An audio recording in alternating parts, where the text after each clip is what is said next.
if the boulevard is the pinnacle of the urban street types, the freeway would be the ultimate of the anti-urban road types, and I think boulevard should continue to be restored to a place where it's used often, and the other one needs to go. And we're going to hear a little bit more about that, first from me and then from Robert Carroll. I want him to stay down there till I'm done introducing him because I have a few slides, not too many.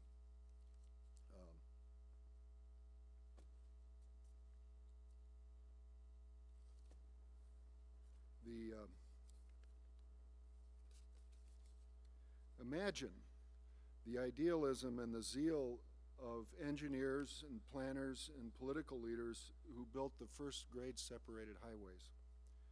The horseless carriage, the all-weather road, the stoplight, and then the superhighway, all in rapid succession, must have seemed like a series of miracles.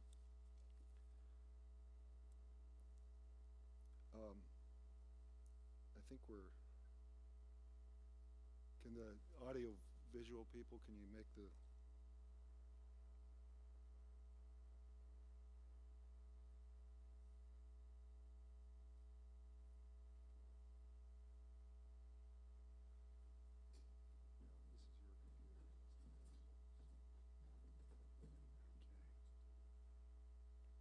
While we're waiting for that, I wanted to, I'll just go ahead with the presentation.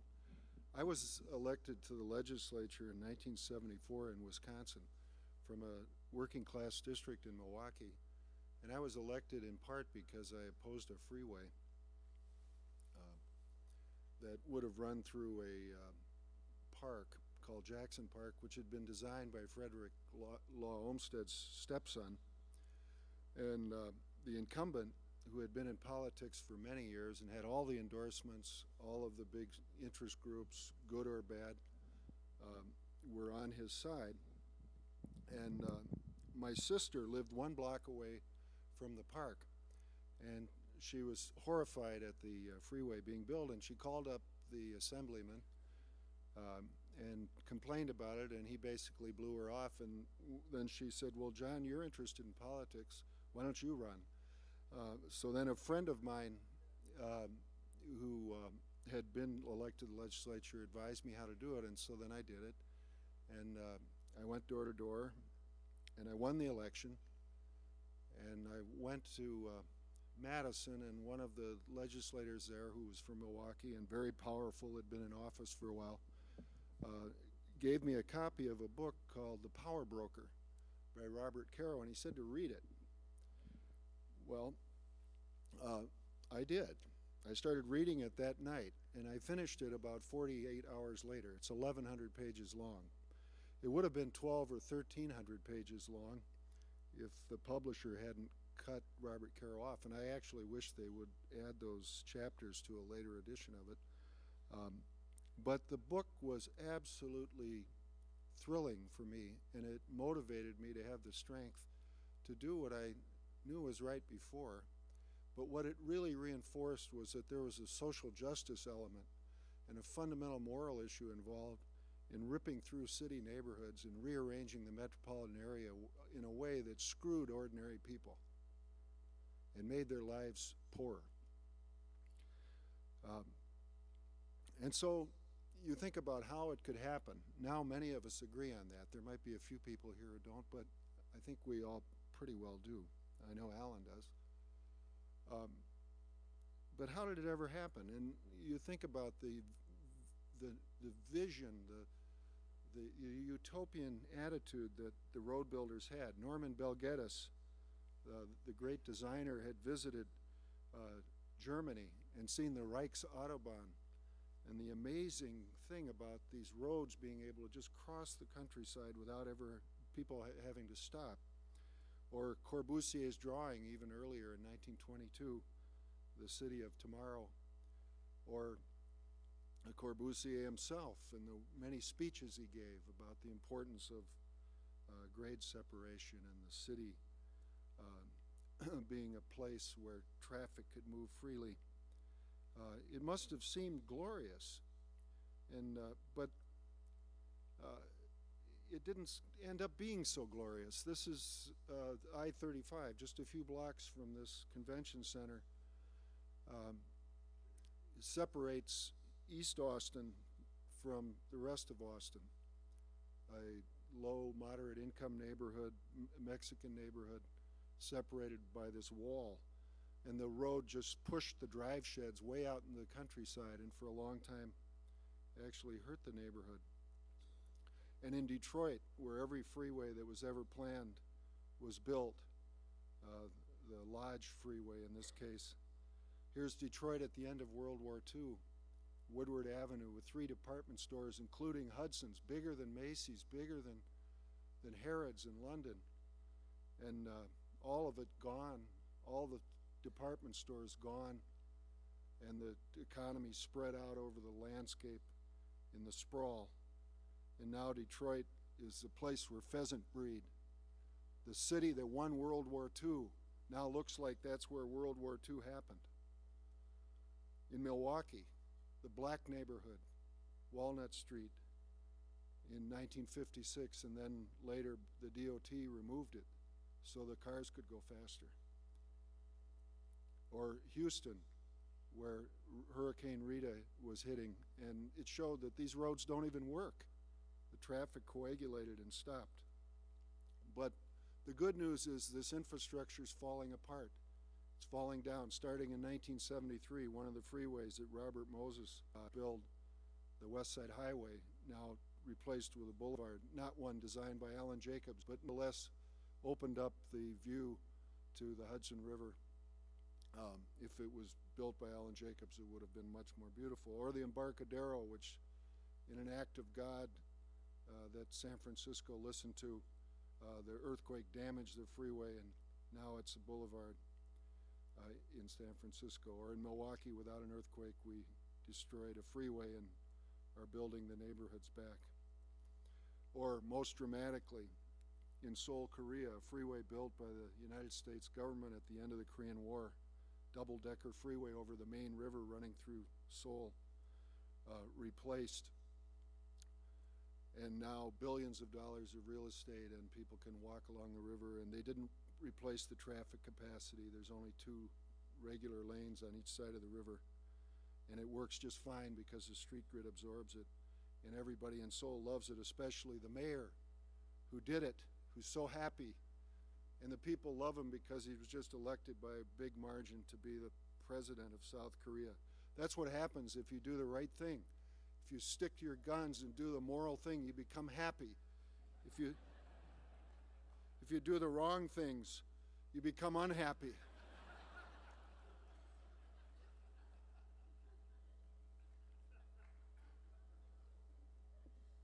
So, let's talk about Robert Caro for a moment as he's coming up. Bob, you can start coming up here now. Robert Caro is an inspiration to new urbanists, and there are many in this room that have taken inspiration and done things in their community because of him. For his biographies of Robert Moses and Lyndon Johnson, Robert Caro has twice won the Pulitzer Prize for biography, twice won the National Book Critics Circle Award, and has also won virtually every other major literary honor, including the National Book Award, the Gold Medal in Biography from the American Academy of Arts, and the Francis Parkman Prize awarded by the Society of American Historians for the book that best exemplifies the union of the historian and the artist. To create his first book, The Power Broker, Robert Moses and the Fall of New York, Robert Caro spent 7 years tracing and talking with hundreds of men and women who worked with and for, both for and against Robert Moses, including a score of his top aides.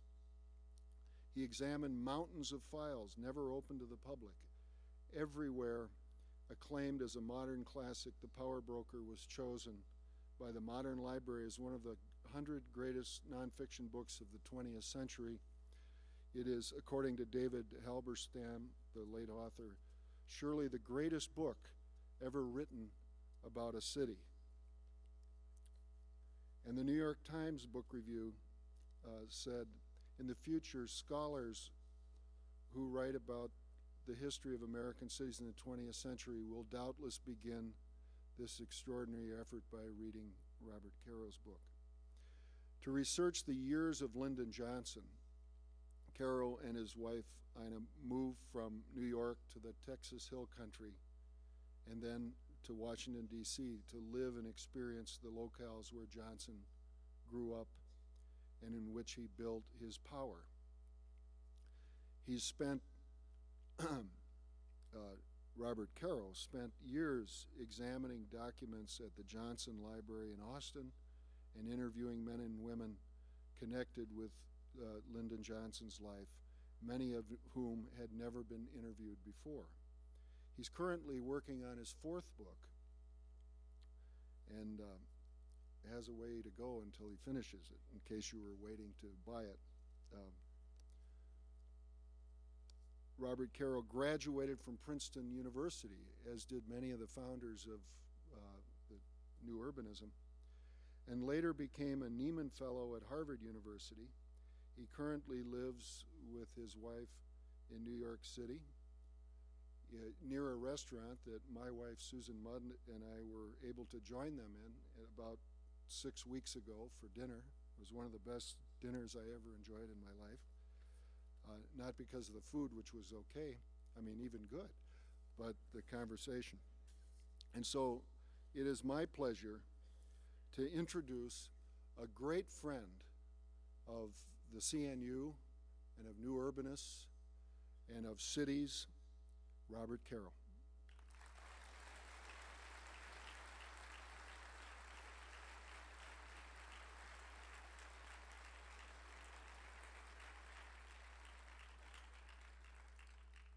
That introduction was so good that being here in Austin, I'm reminded of something that Lyndon Johnson used to say whenever someone gave him an introduction that was especially nice. He said he was sorry that his parents weren't around to hear it, because his father would have loved it and his mother would have believed it.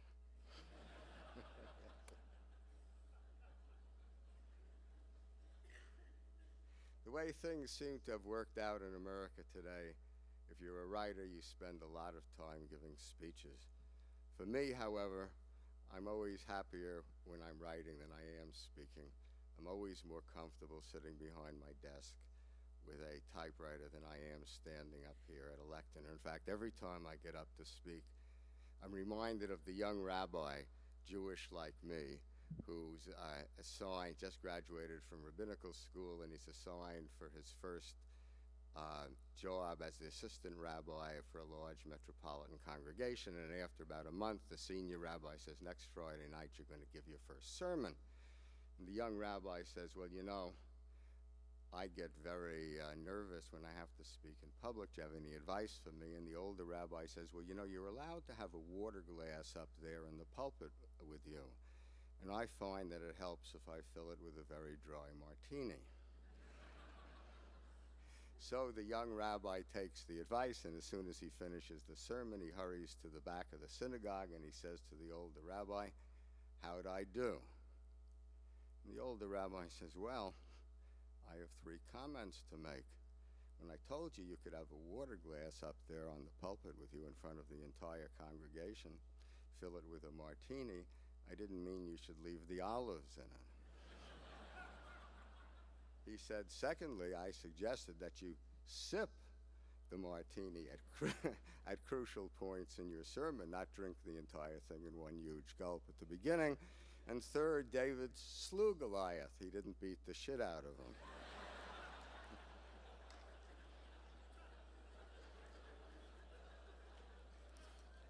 Anyway,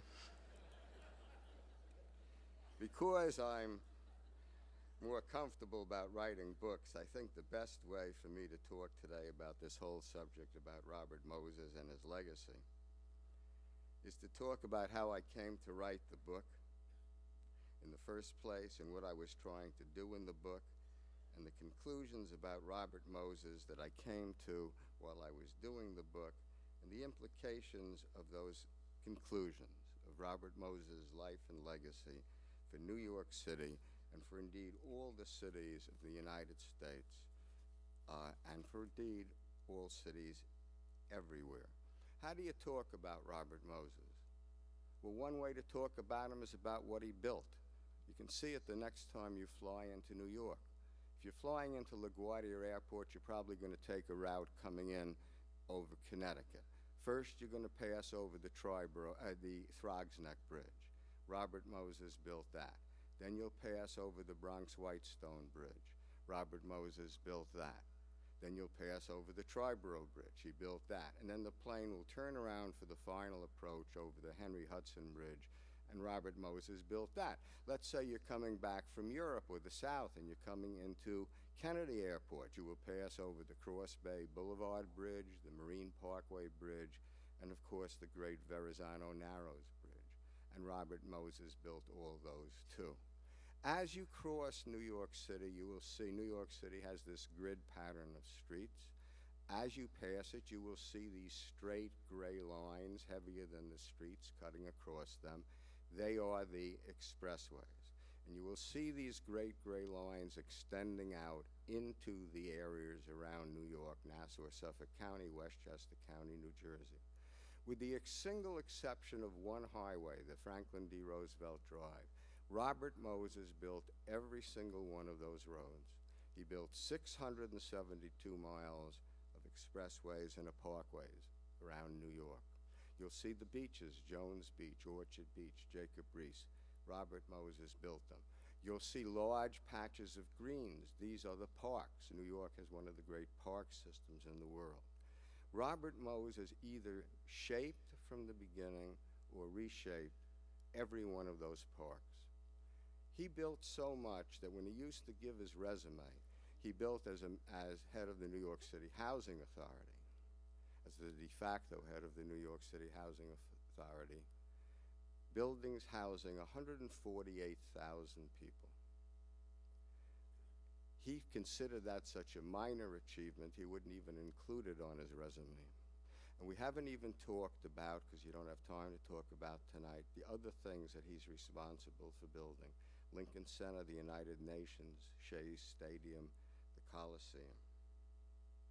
He's the greatest builder in the history of the Western world. Then you can talk about him in terms of longevity. We all live in a democracy. We think of power in terms of 4-year terms or 8-year terms. Robert Moses held power for 44 years. He held it under 6 governors: Alfred E. Smith, Franklin Roosevelt, Herbert Lehman, Thomas Dewey, Averell Harriman, Nelson Rockefeller. He held it under 5 mayors: Fiorello, LaGuardia, O'Dwyer, and Pelletieri, Wagner, and Lindsay. And in the fields in which he chose to exercise this power, which were the fields which shaped New York and the region around it for decades and probably for centuries to come, if not forever, he had more power than any governor or any mayor or any governor or mayor combined. Well, the way I got interested in Robert Moses was sort of through the back door. I was a young reporter. I got interested in politics. I started doing a lot of investigative work in politics. I won some, let me say, really minor journalistic awards. But when you're young and you win even a minor award, you really think you're the top of the world and you know what you're talking about and you've succeeded in what you're setting out to do, which is explain to people how power works. But sometimes, as you were sitting there typing, even at the height of your euphoria, you would type City Park Commissioner Robert Moses, and you'd wonder, what does this have to do with the fact that the City Park Commissioner is building the Long Island Expressway, which isn't even in the city, and it's not a park? Or you type Triborough Bridge, a Triborough Bridge Authority Chairman Robert Moses. And you'd say, what does that have to do? That somewhere up on the Niagara and Messina rivers, Niagara and St. Lawrence rivers at Messina, he's building these hydroelectric plants, both called the Robert Moses Power Dam, which are so huge that they were at the time the largest public works ever built by man. And then you'd say, what is a public authority anyway? At the time that I started the Power Broker, Einar and I went to find books and magazine articles talking about public authorities. Not only wasn't there a single book that discussed the public authority as a source of political power, there wasn't even a magazine article that did that. Everything that was written said that a public authority was simply an entity that floated bonds to build a bridge or a tunnel or whatever, collected tolls until the bonds were paid off, and then went out of business. So I kept thinking, who is this guy? Then the following thing happened. Robert Moses wanted to build yet another bridge across Long Island Sound. If he had had his way, he would have covered the entire 140-mile length of Long Island Sound with bridges. And Newsday, the paper for which I worked, was crusading against it, and I was given the job of going up to Albany and trying to persuade people, not the legislature and the governor, not to approve this bridge. And I went up there, and it really wasn't very hard to persuade them because they all understood. First place, the bridge would have had to be so big that it would have that the piers would have had to be so big that it would have caused pollution in Long Island Sound and completely changed the tidal currents.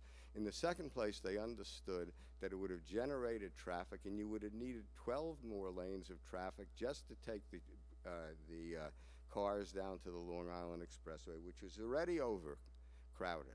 And I remember the Assembly Speaker, a guy named Tony Travia, saying to me, "That's the worst idea that I've ever heard." So I reported back. I wrote a story saying that Robert Moses' bridge idea was dead, and I came back to New York perfectly happy. And about a week later, I had a friend who worked for a committee up in Albany, and about a week later she called and she said, "You'd better come back up here." And I said, "Oh, I don't think that's necessary. It's all taken care of." And I still remember to this day driving back to Albany and walking up to and opening the door to the press gallery of the Assembly Chamber at the moment they were announcing the vote in favor of Robert Moses Bridge, which was something like 143-8. And I remember thinking, driving back to New York and thinking that night, a couple of things. Number one, who is this guy? Who is this man who has the power to come up to Albany and change an entire state government from top to bottom around in a single day without hardly trying? And I remember also thinking about myself, that everything that I had been doing was basically a lot of baloney, because I had thought that I was explaining to people how power really worked. But underlying everything that I wrote was the belief, even if the article itself had nothing to do with it, that in a democracy, political power comes from people who are elected. It comes from the ballot box. Robert Moses was never elected to anything, and yet he had enough power and had held this power for almost half a century to turn an entire state government around and to build the things that had shaped an entire city, an entire region. It was 183 miles, I remember, from the capital back to our home. And all the way back, I was thinking that everything that you've been doing, Bob, is really just a bunch of bullshit. You'll have to find out where Robert Moses got his power, and in order to do that, you'll have to quit being a reporter and try to write a book. One of the things that happens when you start to write a book, though, people are always asking me why it takes so long for my books to get written. One of the things that happens is when you start, you're always finding out things that you hadn't realized, and you have to go down. Let's say the book is a river, but there are always streams going off it, and you have to go down these streams, and sometimes it takes you a long time to go with them. I mean, I had known the Robert Moses that we all knew in the 1960s. He was the Robert Moses of the monumental arrogance. It's the Robert Moses who would ram these expressways across the city. But when I started to get into the book, I came to learn about a very different Robert Moses, the young Robert Moses. The young Robert Moses was a visionary and an idealist. He went to Oxford. He was known as Dr. Moses because he had a PhD. He was a tall, handsome, swarthy man who always wore a white suit. And his field of expertise was the civil service. And he believed that he could reform the civil service by making it a civil service based entirely on merit. And he tried to sell it to the city, and he was making a lot of progress. So Tammany Hall, which then controlled politics in New York, realized, and whose power was based on civil service, realized that it had to destroy the system, and it had to destroy the man who had invented it. There was quite a fight in New York. There were rallies night after night, many of them sponsored by Tammany Hall.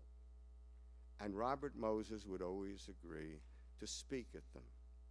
He was tall, he was handsome. He always believed that he was right. And he believed that people would come around to him, that if he only could show them that if his system was best, they would come around and approve it.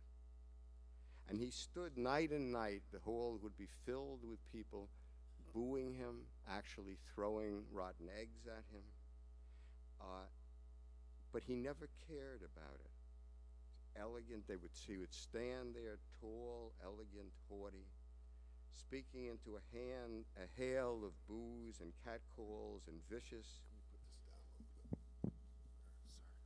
Speaking into a hail of vicious catcalls. And one of the reformers who would listen to him then said to me, "Once you saw Bob Moses on those nights, you could never forget him."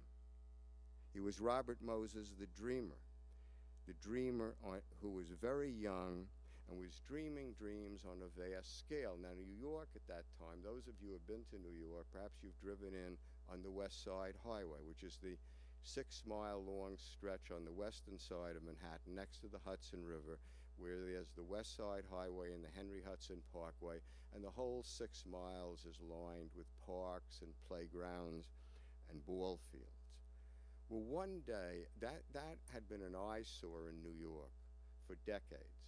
The tracks of the New York Central, the 4 tracks of the New York Central ran along that, cut off the city from the waterfront. Barbed wire surrounded them. And along the tracks all the time would come these long railroad trains with open cars. There'd be animals in them heading for the slaughterhouses downtown. So the stench would rise towards the apartment houses on the slopes above, and the smoke from the engine cast a continual pall over that entire area. It was called Hudson River Park. But what you really had down there, it was landfill, which wasn't even filled in right, so the water was seeping up in a lot of places.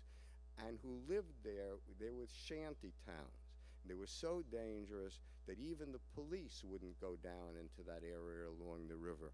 And it was just known as a place to stay away from. Robert Moses then was a young reformer. He was just back from Oxford. He was 25 years old, and his family lived not far from there on Central Park West. At night, Robert Moses would be driven back from his work by cab. He'd always tell the taxi driver not to let him out at his apartment house, but to let him out at the edge of Riverside Park. And he'd stand there looking down at this park night after night, looking down at the railroad tracks and the dirt and the stench and the flickering lights of the shanty towns. One day, his girlfriend then was Frances Perkins, who was later Franklin Roosevelt's Secretary of Labor. And one day, he and Francis Perkins were going with a group of other young reformers over to a picnic in New Jersey. So they were taking a ferry across the Hudson River. And as the ferry pulls away from the shore, we know because Francis Perkins has told us so in an oral history, she suddenly hears the young man beside her saying, "Francis, couldn't this be the most beautiful thing in the world? We could have a highway going uptown along the water here. We could cover the railroad tracks. We could have ball fields over there. See, the highway would have to go around a curve. It's actually at 72nd Street. So we'd have more land there for playgrounds. Couldn't this be the most beautiful thing in the world?" And Francis Perkins, listening to him, realized, she says, that Bob had the whole thing figured out. He was a 25-year-old lower-level reformer for a civil reform organization. He was talking about the greatest public improvement that would have been built anywhere in the Western world, and he had all figured out.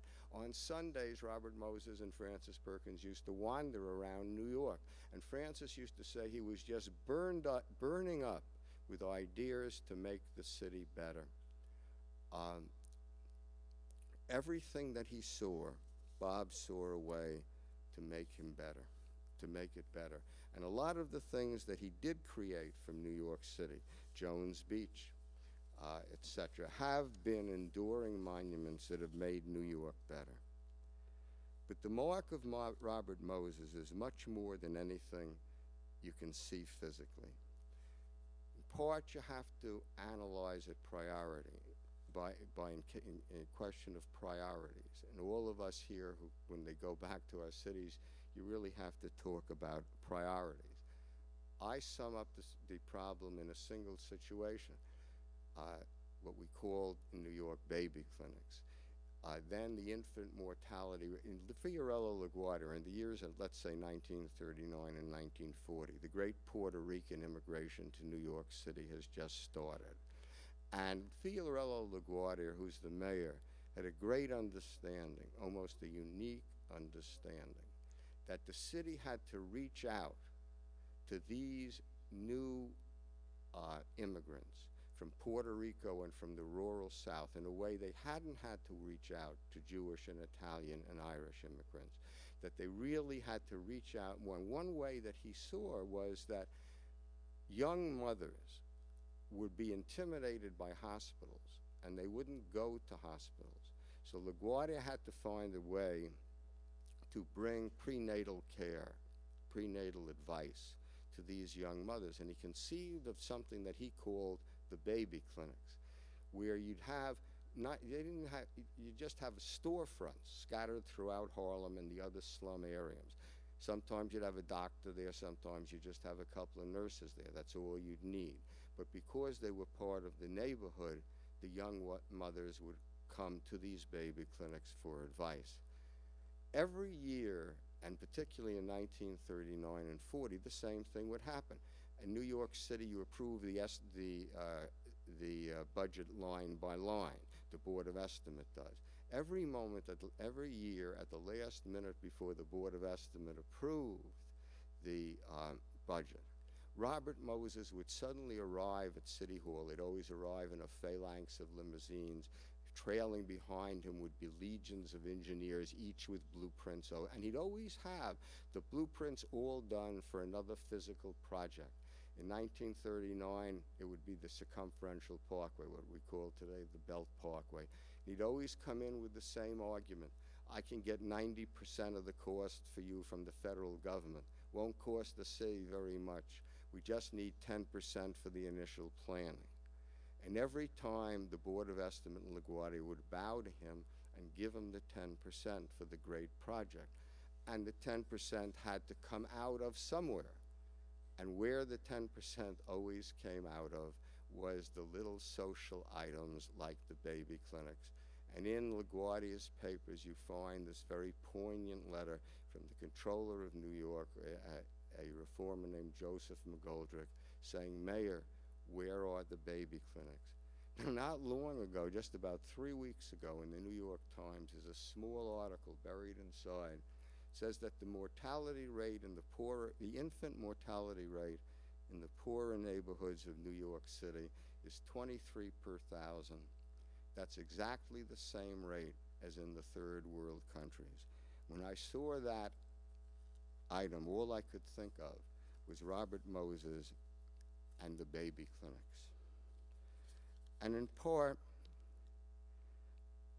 if you want to talk about the mark that Robert Moses has left on New York, you have to talk about something that has to do with the way he treated the people of the city, the people who stood in the way of his projects.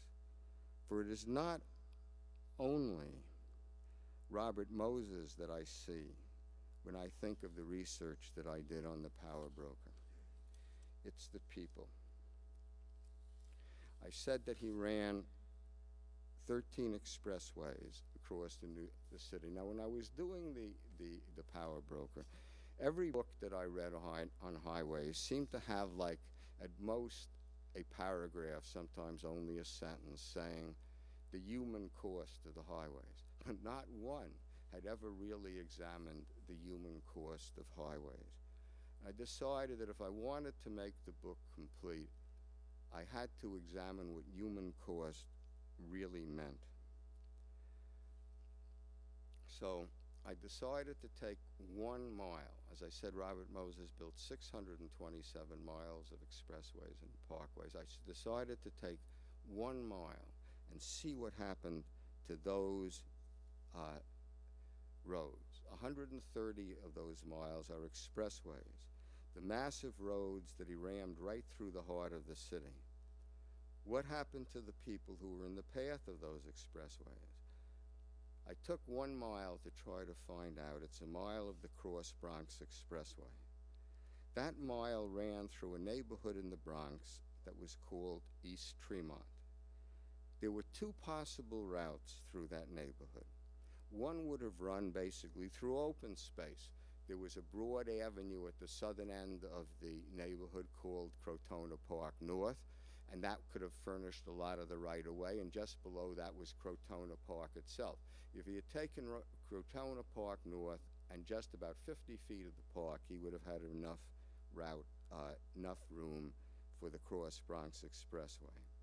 And that would have required the demolition of just 6 aging little tenements. But it also would have required the demolition of something called the Third Avenue Transit Company. The Third Avenue Transit Company was an operation of the Bronx political machine from which a lot of politicians in that machine got their payoffs. So he didn't take that route. He took another route. It was a route straight through a mile of 6- and 7-story apartment houses, 54 separate apartment houses. I haven't been back to East Tremont since I finished The Power Broker more than 30 years ago. But while I was working on that book, I used to spend some time walking around there. It was a slum as bad as I've ever seen. You'd go into buildings, there'd be shards of glass on the floor, and your shoes would crack on them. The plumbing had been torn out of the walls because it was the height of the drug epidemic, and druggies had pulled the pipes out to get the copper. The stench of urine was everywhere, of course. There'd actually be piles of feces, some of them human feces, on the floor. And I remember the people, who all seemed to be black and Hispanic. You'd go upstairs and knock on the doors, and most doors wouldn't answer. A lot of times the same experience would happen. You'd hear the noise of little children's feet running behind the door. You'd knock on the door, and the minute that you knocked on the door, all sound would stop. And you wouldn't hear another sound. You'd knock again, you still wouldn't hear anything. Occasionally, they'd let you in, and that was worse. I remember to this day entering one apartment. There was a very beautiful young black woman there, the mother. There were 4 or 5 children running around. I wanted to ask her how the neighborhood had changed, where she had come from, and where she's, etc. But no matter what question I asked, she always answered with the same words: I've got to get my kids out of here. I've got to get my kids out of here. It was a place I, as a middle-class New Yorker, had never been in. I remember walking around the city, the people in the neighborhood come to know you. And I remember this old man in the park who I sort of became friendly with. And one day he said, last night you weren't out of here by dark. He said, don't ever do that again. You can't be here in the dark. And what made East Tremont worst for me was that in my other research, I was learning what had been there before it became a slum. Because what had been there before was a neighborhood. Of course, they had a college. Yet in other respects, these people had quite a bit. The apartments may have been walk-ups, but they were big apartments. Plenty of room, light and airy. And they had quite a bit because of the neighborhood. They had shopping. Of course, you could walk to the stores, and on East Tremont Avenue, there was a solid, bright, bustling mile of bakeries that didn't bother advertising that they baked with butter, because of course they all did. Of grocery stores where everything was sliced and measured out and weighed, not in packages. Of kosher butcher shops, of delicatessens filled with the pungent aroma from the pickle barrels, with the special kind of cream cheese, paradise, or dark jewel that their owners made by mixing olives and pimentos and chives, or dates and caviar into the cream cheese. And they were the stores where the owners knew you. It was a neighborhood. There were 7 movie houses. The Bronx Zoo was in walking distance. The Botanical Garden was in walking distance. Southern Boulevard ran down the neighborhood. It had a broad center mall with benches around it and squares. The kids could play in the benches where their mothers watched them. Southern Boulevard was for people. Old people, too. Quote, the beaches over on Southern Boulevard were beautiful, gorgeous, one woman told me. On sunny days, you could always find the girls there just chatting, you know, and having a good time. Old men would be there, playing chess with men with whom they had been playing chess for 30 years. The schools were good, of course, because the parents cared so much about them. When I talked to them all these years later, the parents, some of them could still remember the exact student-teacher ratios in the classrooms. Everyone knew everyone else. To the people of East Tremont was family. In its bricks were generations. I remember talking to a woman named Lillian Roberts. She had married a boy from the neighborhood and moved to a nicer section over on Fordham Road, but they moved back. Why, I asked her? Because we wanted to go home, because we loved our neighborhood so much. When she moved back, she and her husband moved into an apartment on the 3rd floor of a walk-up at 645 West 176th Street. On the 1st floor of that building lived her mother, Ida Rozovsky, born in Russia, with her mother, Lillian Roberts' grandmother. And East Tremont was friends, real friends, not just the acquaintances you happened to meet because they took their children to the same playground, but friends whom you had grown up with and whom you were going to grow old with. East Tremont was a feeling of being known. East Tremont was a sense of continuity, of warmth, of the security that comes with a sense of belonging. It was a town like the shtetls in the pale of settlement from which many of their fathers and mothers had come. A town of 60,000 people, and it was a pretty nice town. These people may have been rather poor, but as long as they had their neighborhood, as long as they had their apartments, they had a lot. On December 9th, 1952, they learned that Robert Moses was going to take their neighborhood away. They were, as the usual Robert Moses letters. He said their apartments were in the way of his roads, and they had 90 days to get out.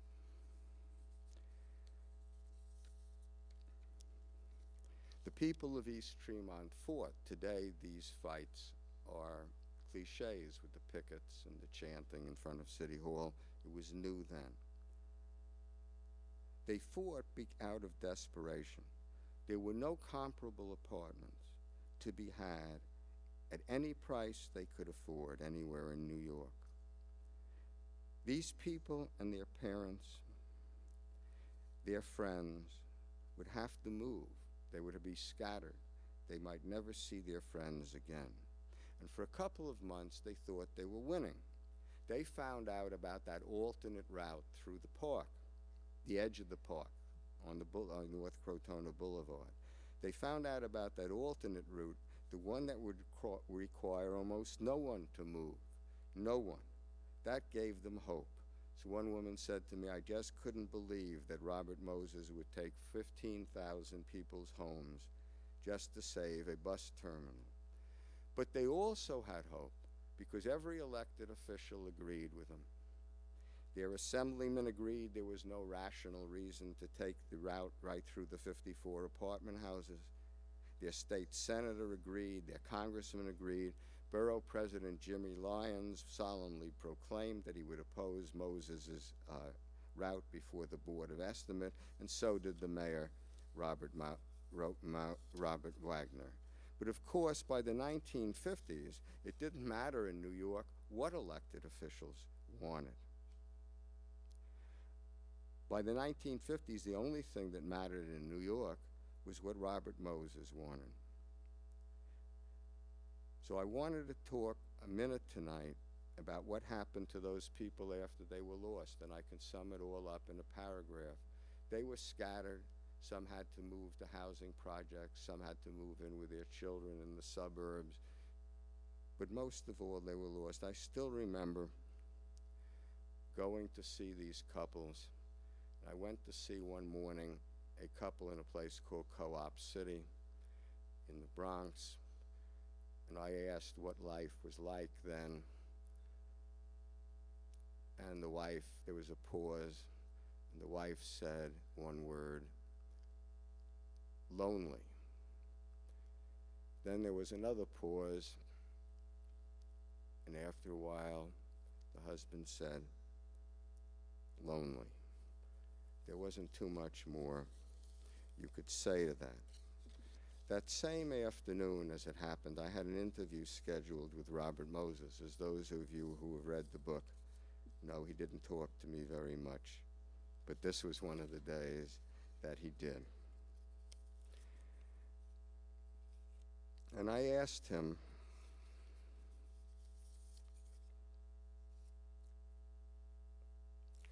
what he thought about East Tremont and if it had been a hard fight up there. And he said, oh, no.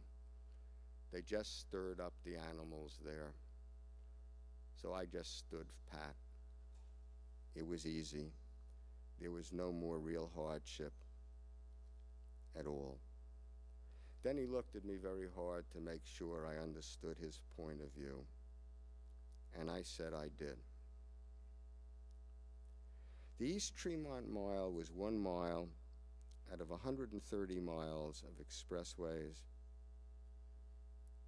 that he built across the neighborhoods of New York. And the power broker identified 21 separate neighborhoods that were destroyed like this. The number of people evicted in East Tremont was 15,000. The total number of people evicted by Robert Moses was 500,000. East Tremont was one neighborhood. He destroyed a score of neighborhoods in New York, communities that made the city a home to its people. And the people of East Tremont, while they were poor, at least had, most of them, a high school education, and not a few had a college education. They were, if not politically sophisticated, at least politically aware. And they were part of the culture of the city in which they lived. Most of the people whom Robert Moses evicted from their homes were not. Most were black, Hispanic, poor, uneducated, much more helpless than the people of East Tremont. What happened to them? Well, I guess I tried to answer that question in my book. As I was writing The Power Broker, I came to feel that for myself at least, it would be necessary to show a lot more than I had intended. I came to feel that in order to write about power truly, you had to show not only how it was used, but about its effect on the people on whom it was used. It was necessary to write about the effect of power on the powerless. Political power shapes people's lives, and I don't think there's a better example of that than the life of Robert Moses. Thank you.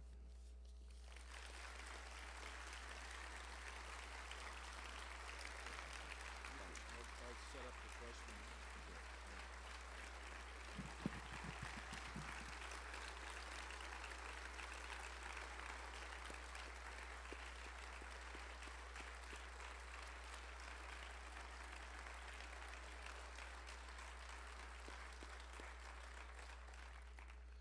We have time for a few questions, so if somebody wants to move to the microphones, you can ask that. And then after we're done, Bob will be down where the bookstore is, and anybody can talk to them as long as they buy a book. No, I mean, talk to them. But I'll start it off while we're waiting for anyone else to do it.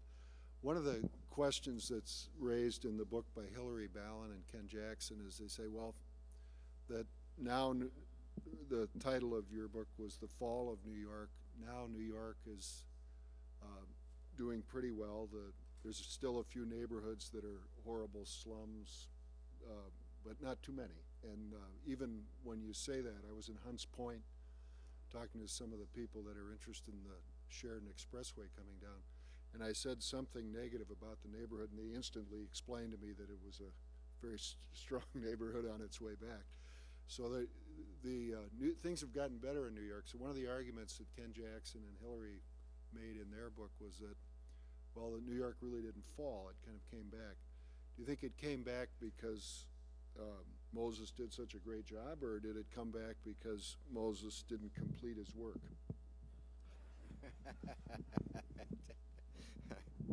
It's an interesting question. I don't know how short I can answer that. You could say, of course, the title of the book, The Fall of New York, applied. I wrote it it came out 34 years ago. And New York then, after 44 years of Moses being in power, was at its absolute nadir. It was a city in bankruptcy. It was a city where crime was rampant. Fall was an absolutely correct term. You could almost look at what's happened to New York. It's quite fascinating in the intervening 34 years and say that in sort of an unconscious way, without meaning to, it's shown the vitality of cities when you don't have someone like Robert Moses there. I'll give you a couple of examples. One of the things that Robert Moses's expressways did, to speak about expressways, which seems to be your dominant theme here today, is he cut off the city from its waterfront completely. The Belt Parkway in Brooklyn, the West Side Highway in New York, etc.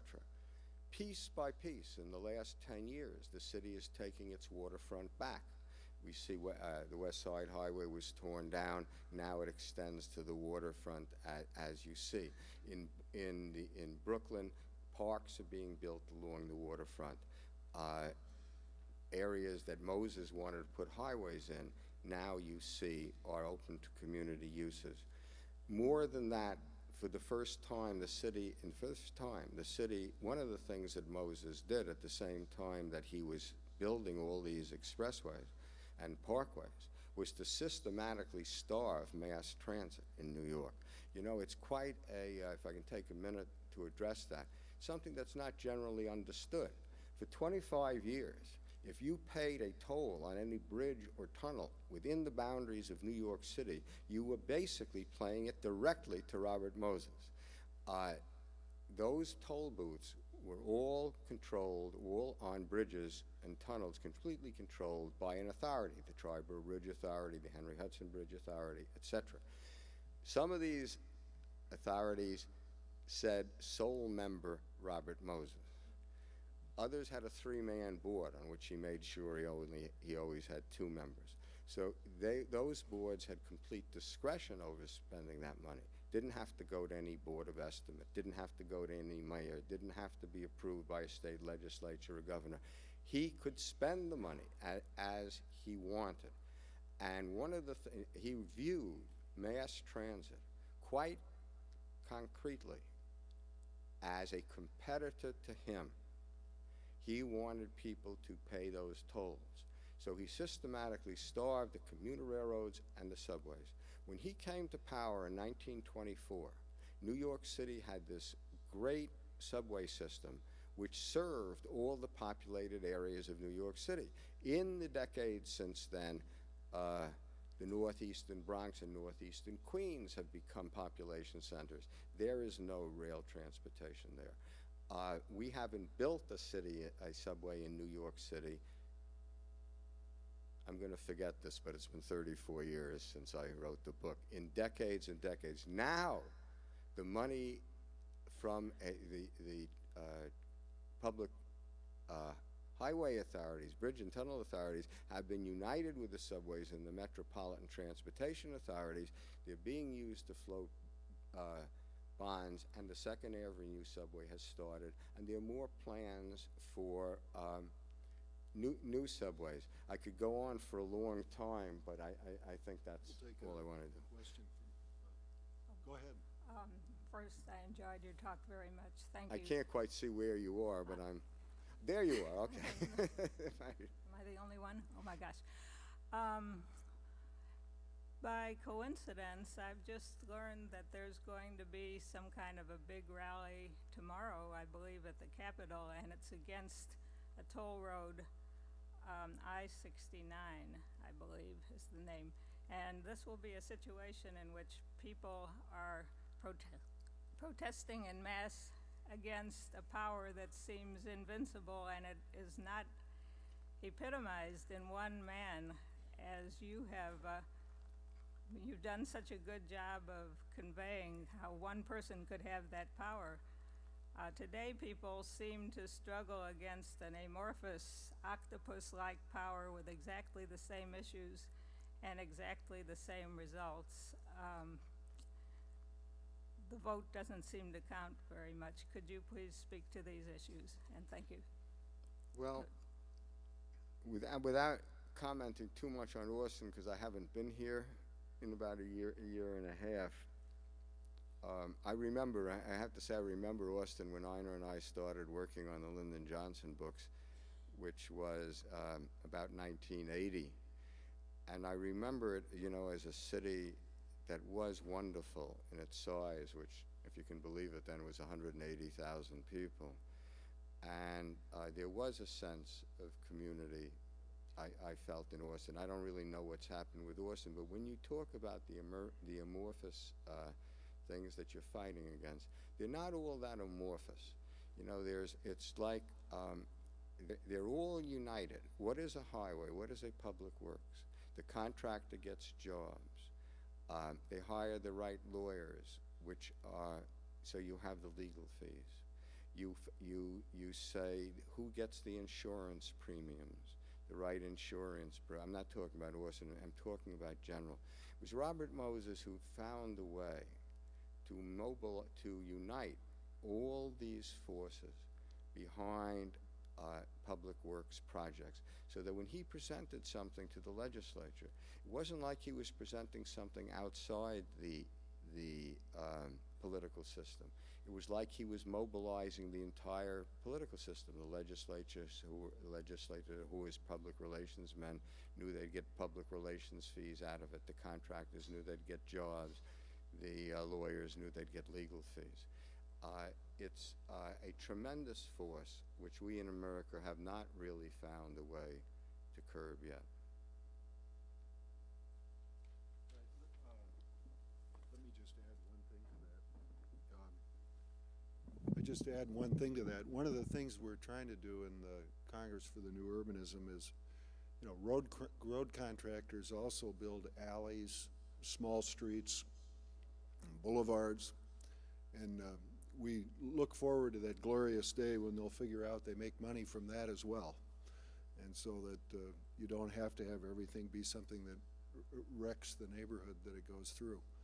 We now, in order to move toward the salons and so forth, we're going to end the discussion, and if you want to join Bob Carroll, he'll be down the hall at the bookstore. We're going there right now. Thank you very much. The salons start at 8:30, and have a nice evening.